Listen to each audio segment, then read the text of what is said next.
Alright, so quick update on this. So I ordered a new battery for this and it's working great now. So this is the new battery. It was listed as a BL5C. I'm going to try to throw the link for this in the description of this video. But yeah, this is the old battery. It doesn't have much information on model number or anything except this one number here. And this didn't even match what was listed on for this battery. But apparently when I searched for this number, this came up in Amazon.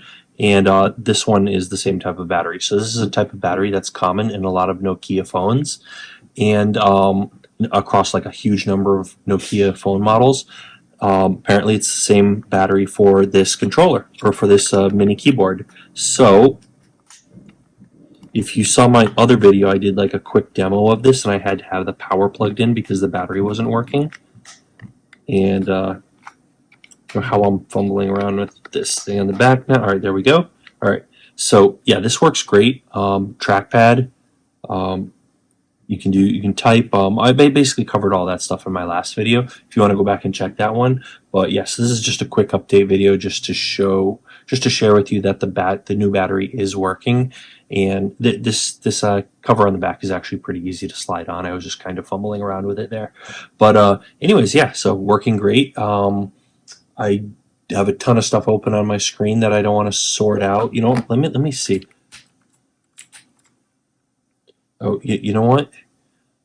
Yeah, I'm not going to show what's on my screen now. I have a ton of stuff to sort out on there, and that's not really for this video. So, but yeah, this is working, and I'm probably going to be using this for a lot of my future videos, demonstrating things with single board computers. Every time I set up a new single board computer, I don't want to have to unplug my keyboard and mouse from my from my main workstation or anything else. So this way I can just quickly plug this in. This is also great for going into my my server closet, and I can just plug in the dongle into a server and just log into it like this. I'll still need a monitor, I guess, but I have my small Orange Pi monitor, which works great for that. So I'm actually going to pan this over real quick.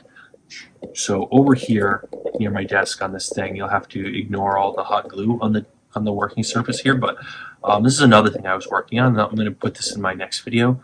This is an Asus Tinkerboard and Orange Pi monitor. So I already put out a video on the Orange Pi monitor. It's been working great, but if you combine this keyboard with the Orange Pi monitor, I could pretty much swap out any single board computer I'm working on, Raspberry Pis, Orange Pis, whatever else, Odroids, Asus, all the different types of single board computers I'm working with. I can just swap them out and have a keyboard, trackpad, and a monitor to work with. And this is all easily movable and pretty portable. So it's going to be great for it's going to make working with these things a whole lot more flexible. So I'm pretty excited about that. But stay tuned for that. Hit that subscribe button, hit the bell icon, give me a thumbs up. Definitely leave a comment down below. And as always, thanks for watching, and we'll see you guys on that next video.